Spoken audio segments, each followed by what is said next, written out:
This is the War Room Roundtable podcast, the show that takes you around the world to share interviews with some of the most successful and relevant businessmen and women on the planet. Hear their stories and get the most important business lessons they've learned on the road to success, and get exclusive advice on how to implement their successes into your life and business. The War Room Roundtable is brought to you by your hosts, Jason Miller, CEO of Strategic Advisor Board, and Phillip Lanos, CEO of Own the Rhythm, and former podcast host for Entrepreneur and Inc. magazine.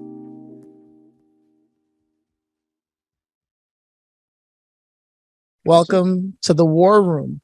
How are you doing today, Lewis? I'm doing amazing. Thank you so much for you guys for having me here. Yeah, man. Boost Media, is that correct? Boost, did I say that correctly? Boost Media Agency? Yeah, Boost Media Agency, correct. So yeah, I pretty much founded that back in 2020, right on the kind of precipice of pre and post COVID, which was, it was a blessing, COVID, for myself personally. In a lot of ways, it was obviously a terrible time, but I have an events company as well. And so, as you can imagine, not many events going on while there's a pandemic flying around the world. Yeah.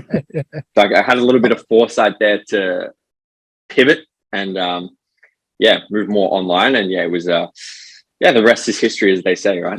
Now let's get to that. Before we go any further in that, let's get to that. First, I'm always curious to learn, do you yourself have a background such as like your family were also entrepreneurs or business owners? Yeah, so my dad, he's had a company for the last 17, 18 years. I got a pile of books right behind my head, which is all their book. Basically, it's kind of crazy. Like, I don't think it was intentional, but the work I do now is like so in alignment with what my dad actually does. So my dad has a company that before business storytelling was a thing, right? They were doing strategic storytelling for companies back in like the early 2000s, right? And most of the people they pitched on that idea were like, what business storytelling? Like, what a load of BS, right?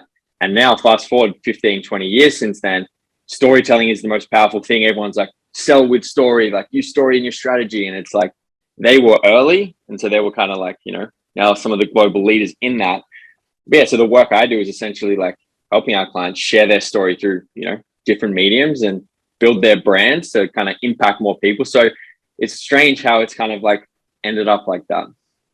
Now, this is so interesting. Were you ever able to, as a kid, sit in on some of those meetings or conversations and think to yourself, what is all this going on?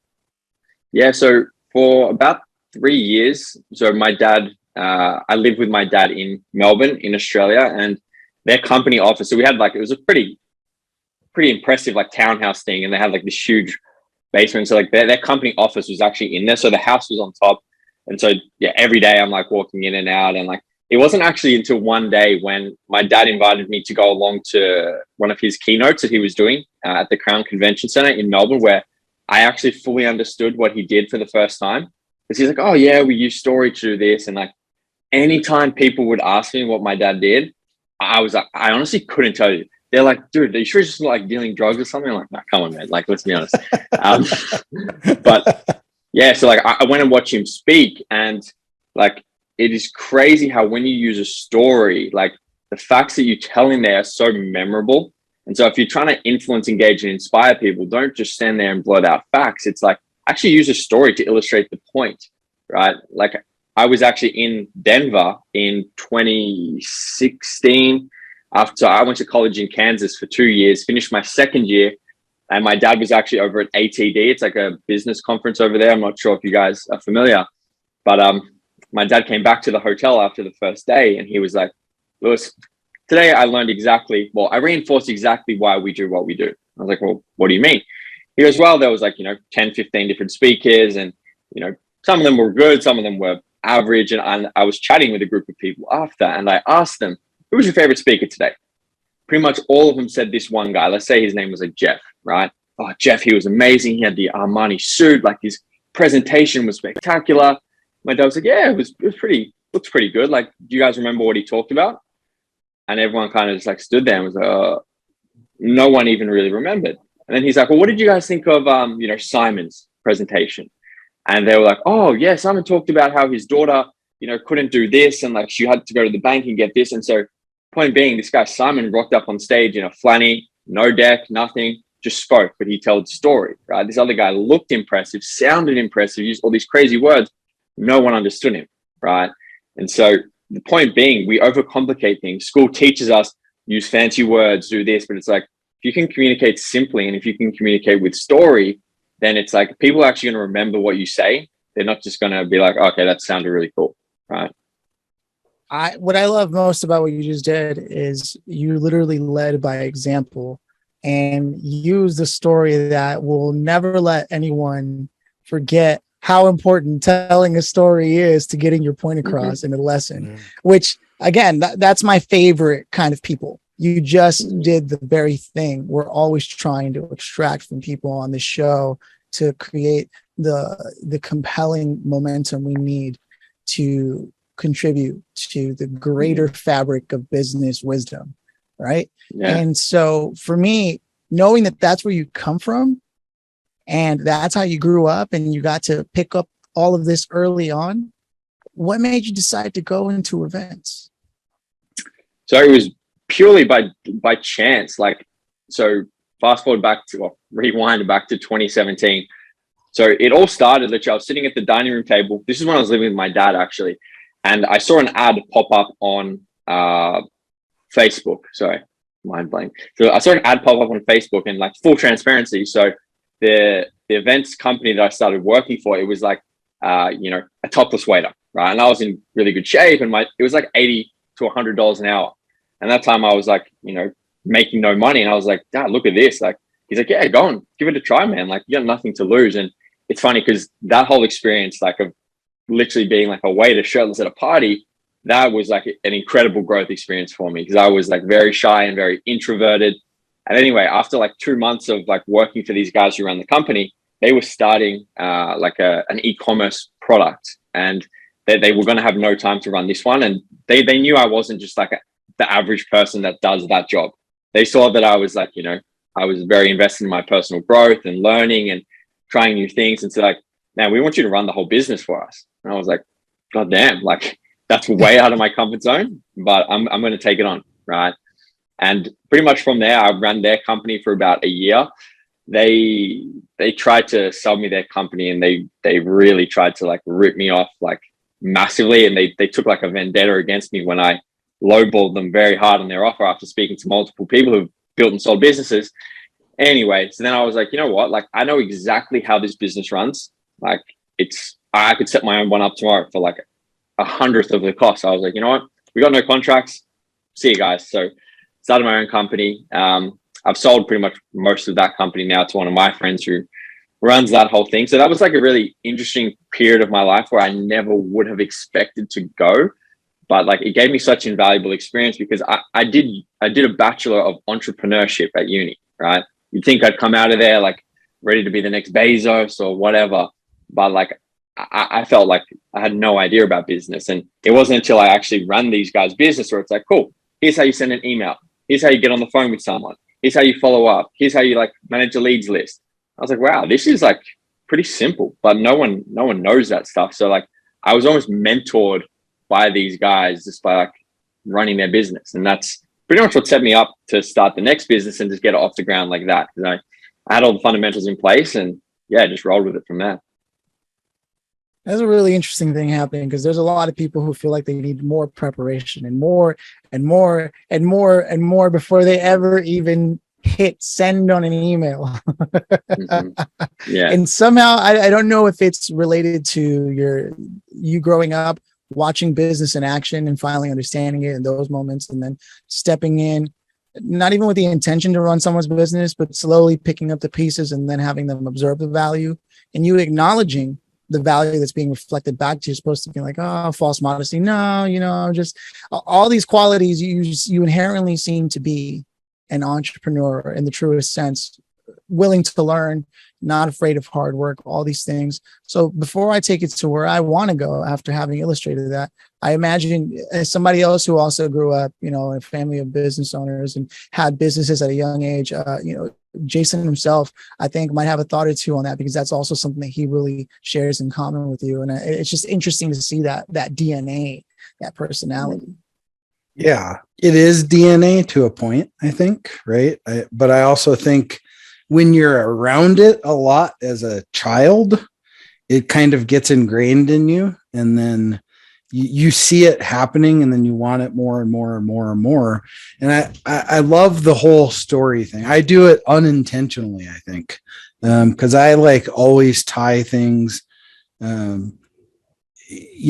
to my military career, right? When people say, because I spent 23 years in the military, hence the war room. That's where the idea of that came from. And business is war, right? So, but I often take business examples and then connect them into something that happened to me, maybe in a combat zone or something, right? And people can instantly connect with it, right? Mm-hmm. And it's memorable. You couldn't have said it any better, right? Somebody will, because there's a place for two different things, right? You have, more of the speaker platform, and then you have the instructor platform. Those are two very different things. And I was an instructor in the military academy for 5 years. So I've seen both sides of that, right? Where as an instructor, it's on the podium, CMP, today we're going to discuss blah, blah, blah, blah, blah, blah, blah, right? But then you have the opposite side of that, and then the opportunity to shape a mind, right? Mm-hmm. That's the key, is shaping minds. Those are the things that change. They change the world. They change the way we think. They change the way we develop. Hell, they change the way strategies are driven in a company. All these different things, right? So really what you're doing with that is you're bringing up the next generation of leaders that's able to connect without this, right? The phone.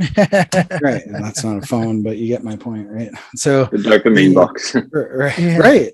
It's life isn't always about text messaging and Snapchat and Twitter and all these different things, right? So, we have an opportunity to take some of the younger generation and almost leave them connected, but disconnect them a little bit, just enough to where they're able to help grow society in a better way with using technology and all these things. So what you're doing there, and what your father's been doing with that, is it's an invaluable tool that more people need to learn to use.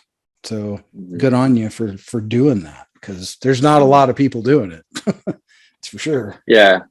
And I just want to touch on something you said. You said that you do it a lot unconsciously. And so I think, great communicators do that, right? It's not like you're intentionally thinking about trying to tell a story or whatever that may be, but it's just like, it comes natural to you. And I think I was very fortunate to grow up hearing my dad do that, because it definitely did rub off on me unconsciously. But in terms of me, like being a natural entrepreneur, like I don't think I ever was growing up. Like it wasn't until I, like probably a lot of people who got into businesses, like kind of going through personal development stuff first, right? Like actually building a growth mindset. Because when I was like 15, I was like too shy to go and talk to a stranger. Like, if you told me that I would have done everything that I've done since then, I would literally say there is no way I would ever do that. Like, so yeah, I definitely think there was something unconscious in there, but it was a lot of just like getting out of my comfort zone and trying new things, and having like, one or two really key friends who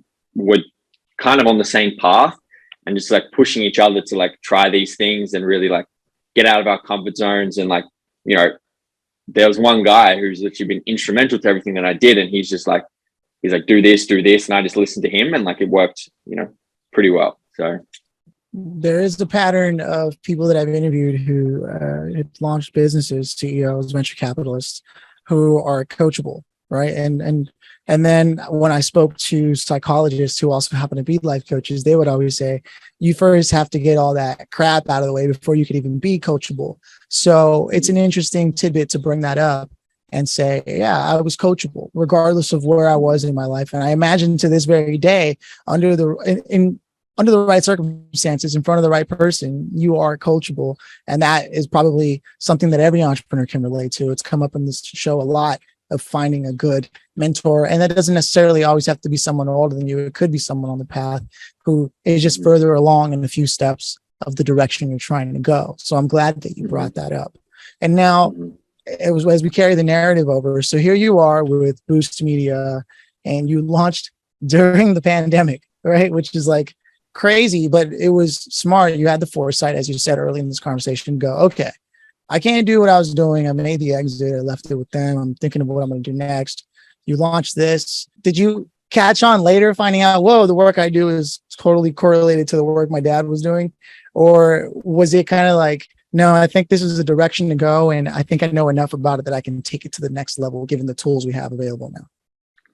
Yeah, it definitely wasn't ever a thought that it was like similar to what my dad did. Like, it might have come up in a conversation at some point, but yeah, I don't think it was until like a while after doing it that I really realized, like, wow, like this is so like in alignment. Because I've got people who I like, clients that I chat to, like, yeah, I really want to chat to your dad and like pick his brain, and like we've scheduled different Zooms and stuff like that. But yeah, I don't think it never popped into my mind, to be honest. So then, and thank you for indulging that. I was just curious. So now, here you are. What goals do you have? I mean, you've clearly had a degree of success. We haven't dove into exactly how much, but what goals do you currently have since launching? There's obviously monetary goals, like personal goals and all that stuff, but like ultimately, like where I want to take the company is I just want to be synonymous with personal branding, right? So what we do is like public relations to a sense, but one thing I got really clear on is like all the people we work with are like founders of companies, right? And I really believe that in 2022 and like, you know, for the foreseeable future, your personal brand is your resume. Like, forget B2B, B2C. It's like, it's human to human now, right? And I have literally done pretty much every single person that we've worked with has been through like my personal brand, right? Like, so people know me. People know Elon Musk. People know Jeff Bezos. And it's like, you build that brand to the point where it's like, if Elon was to go and start something else, which he has, like, he would have people jumping at the opportunity to like invest. So the point being is like, don't just build your company, but build your personal brand. So I want to focus on every key area that we can help them build that through like the media, through speaking on other people's podcasts, through creating them social media content that gets really great reach. So doing all those things that make them, you know, like if you blueprint what like a Gary Vee does, for example, right? Like he's got an incredible brand as well, really successful businesses. So helping those business owners build their brand to the point where it's like, it's a no-brainer for people to work with them versus the next person. So short answer is to, you know, become synonymous with personal brands. I see. And I'm glad that you're clear on that, because a lot of people will then, I imagine, come to you and they're like, okay, do you make logos for me and this and that? And you're like, well, yeah, no, we don't do that's logos. different. Yeah, that's different, right? That's a branding tactic, but it's not personal brand. Can you sort of talk to some of the misconceptions that people have when they first approach working with you, or has it not been the case? It's never really been that case. Like we've been really, one of my first mentors that I work with actually, like, you know, after like my first year of business, it's like, you know, we'd work with over probably a few hundred clients. I was like, man, like I've got all these clients, like what else should I do? What else should I like try and sell them? And he's just like, dude, honestly, keep doing this one thing, at least for another year. And I was kind of like, I didn't really question it, because like you mentioned before, like when I have someone who's like ahead of me and, you know, I really trust them, like I don't just dive into working with anyone, like as like a mentor. It's like, I have to build that relationship first. And I was like, okay, because the reason why is like, you don't want to confuse people and mix the message. Like, oh yeah, we're like a marketing, we do ads, websites, logos. It's like, no, we're like public relations, right? We're known for that. So now it's to the point where it's like 2.5 years in, and it's like, okay, it wasn't until probably 6 months ago that we started incorporating all the podcasts, creating social media content, because we had all these clients that are like, God, I don't have time to create my social content. I don't have time to like edit my videos. I don't have time to, you know, book myself on podcasts. So we just incorporated that into our service, but it's all in alignment, right? We kind of package it to the point where it's like everything that, you know, to build your public presence, to, you know, get seen by more people, that's what we incorporate in there. So yeah. No, I think that makes sense. And Jason and I have these conversations quite often. He's constantly helping me understand the value of focus. And I'm glad that you had someone in there. And even more important, better than me, you actually listened, right? I'm so hard-headed, and I can point to being a living example of someone who does a lot of things. Just because you're capable of so many things doesn't mean that's how you should represent yourself. And so I'm glad that you mentioned that. And you're a perfect example of what happens when someone actually listens, right? There's been explosive growth. And then because of all that growth, you're like, okay, I believe we can add these things because it's not so far out of the wheel of what we're trying to do. And I want to turn this over just for a second over to Jason, because he does work with a lot of companies. And I imagine a lot of the times when he's helping them scale, they're also probably having that conversation of we want to increase our services and products. And so I don't know if you can speak on that a little bit, Jason. It happens all the time, right? So it's the cart before the horse theory, right? It's like, get really good at doing one thing and then expand, and then get really good at doing that, and then expand, and then expand. And then we live in this world of instant gratification, right? So we've got to learn to, pull back from that instant gratification and actually chart a course. It's not a permanent course, right? That course changes, it shifts, it wiggles left and right and up and down. And there's a reason why entrepreneurship is like this, right? There's a reason why a bee does a bee line. Right? Entrepreneurship is very much the same, right? Business ownership is the same, right? So get super focused on one thing that you can create it, more importantly, fulfill it, right? And then, because it's easy to take people's money. And I tell that to companies I work with all the time. Taking people's money is the easy part. It's everything after that. Right? The customer journey, the communication pieces, the fulfillment parts, all those parts, right? Those are the parts that come after you take the money. And people try to get so far ahead of themselves to like, oh, I can do this and I can bolt this on here and add this here and do this there. And then fulfillment drops. Mm-hmm. And then guess what happens next? Now you get shit reviews. Now your customer service reviews suck, right? Which we have a pandemic of that in itself right now in the United States of poor customer service. I can speak of that just as a consumer, right? So, so no, the whoever was guiding you, clearly they understood that and guided you down the right path, which is really important. And all things are scalable with time, right? Not everything can be today, tomorrow, but a lot of things can be scaled in over, a short period of time, but you got to have the systems and process in place behind it too, right? So at least you're doing it right. That's the key to the conversation right there. Yeah, exactly. And it was the guy that I work with, like, yeah, he knew exactly, like you mentioned, like having someone who actually understands it, like having built $1 million businesses, like that was like the kicker. And I think the fulfillment part is like really important. So like anytime we have actually introduced something new, it's like, hey, we're literally trying this brand new thing out, right? Do you want to be part of like the test group, right? You're literally going to get it for like half the cost of what we're going to charge. We're going to use this as like, case studies. And like, I learned that from him as well. And that's worked really, really well, because then it's like, you're open and transparent. Because these people are like, yeah, I would love this. But you're not just like, hey, we're experts now at building websites. Let us build your website. And then like, you got no idea how to build a website. So it's like, I think that the transparency piece is super important, because then it's like, you get a lot of feedback, and that's the best way to like improve the systems, right? It's like, hey, this part didn't work. Okay, cool. We'll fix that. So I think, yeah, your customers are like your best way to like, improve the business. It's the art of the pre-launch, right? The pre-launch is still very alive and well. Sometimes you test the marketplace with a pre-launch. and figure out, I see like coaches with courseware and all this kind of stuff, right? They put 6 months into building something, and then they try to sell it and it don't sell. Right. So it's like, you just wasted 6 months of your life, Bubba. Right. So instead, come up with the framework that it's going to be, throw it out in the market and see if the market even wants it first. And if they do, now create the product, go on, so on and so forth. That model's been around for years and it still is phenomenal. It still works great. Oh, 100%. Like 100%. So have you guys read Ready, Fire, Aim? Yep. By Michael Masterson? Mm-hmm.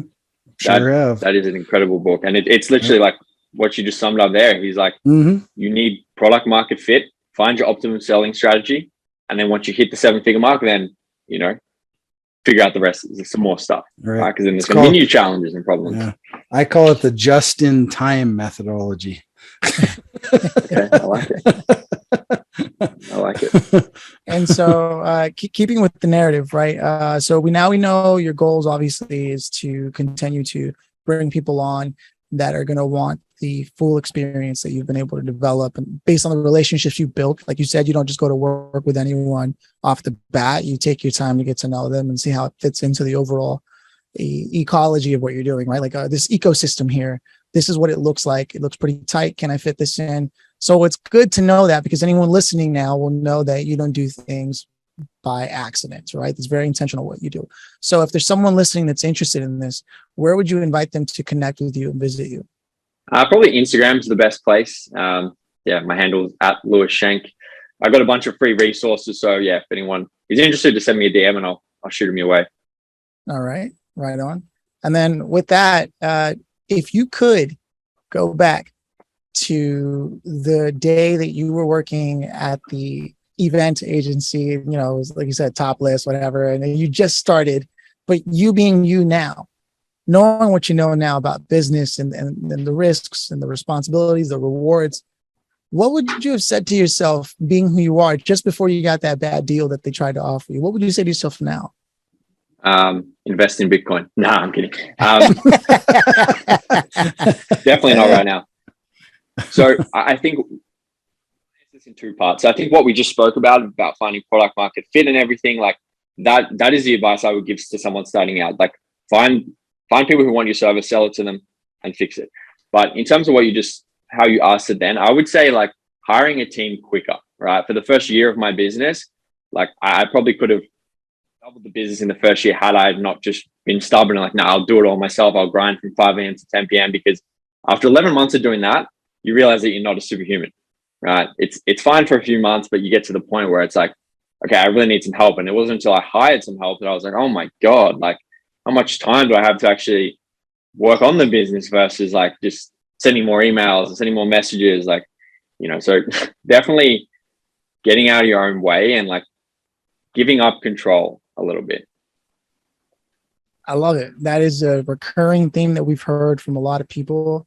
And I'm glad that we heard it again, especially from someone who has your exact story, because it lends a lot of weight to what you're saying for anyone who's on the edge right now. Going, should I do it? It doesn't get any clearer than that, hearing specifically from your story. So with that said, before I dive into the grand finale question here, because we only have so much time, although I would love to go deeper because we could, I want to turn over to Jason just one more time.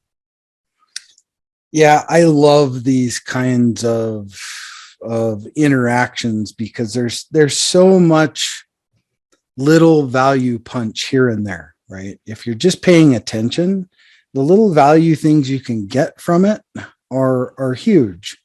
And I hope everybody caught like at the beginning when you're telling about how important it is to use a story to tell a story. And then you told a story, how important it is to tell a story.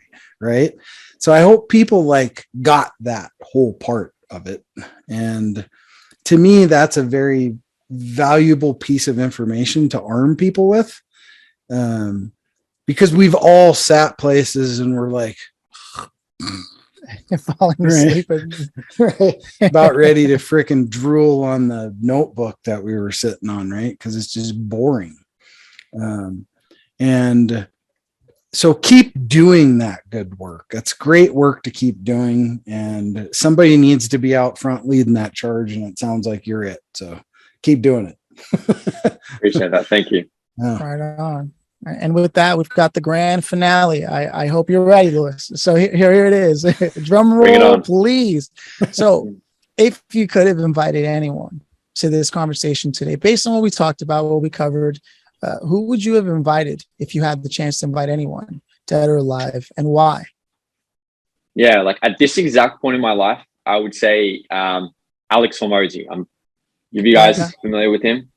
Yeah, $100 million offer. Yeah. Yeah, like I really respect and idolize what he's done, because I'm telling you, like, you could watch 10 of his YouTube videos and get like more value than you would from like a $10,000 course, right? Like, and so I think at this exact point in my life, I would love to, like, sit down and pick his brain on, exactly, because like you mentioned at the start, I'm pretty coachable, and sometimes it's like my biggest struggle is like, okay, what's the exact thing I need to focus on right now? So like if I had someone who's scaled a business to 100 million, being like, hey, just do this. Cool. Done. So at this point in my life, I would say Alex. Yeah. No, I love the answer. Couldn't agree with you more. I recently finished his book, so I get it. I get exactly what you're saying. It is paramount that people take the time to find whoever can give them the information they need to unlock their next level. And I'm glad that you're a business leader who's willing to do that, because that only means that whoever is your client is getting even more value just by staying in for the long term. Mm-hmm. Yeah, 100%. And so with that, Jason, why don't you roll this out as you usually do? Yeah. Well, thanks for being here. Really appreciate you being here. I always say there's 168 hours in the week. You took 30, 45 minutes to show up here, spend this time with us, drop some value bombs. And that's greatly appreciated. At the end of the day, there's money, houses, fancy cars, all this shit, right? But the one thing that you can't do is that, right? Time just keeps on a clicking. And thanks for taking the time to be here with us and our audience. It's greatly appreciated. No worries, Jason, Phillip. It was a pleasure being here. And yeah, the time flies when you're having fun, as they say. I'm sure I would have been happy to donate much more time with you guys. Yeah, Awesome. man. No, it was a good one. Thanks for stopping by. Cheers, my friend. No worries. Thanks, guys.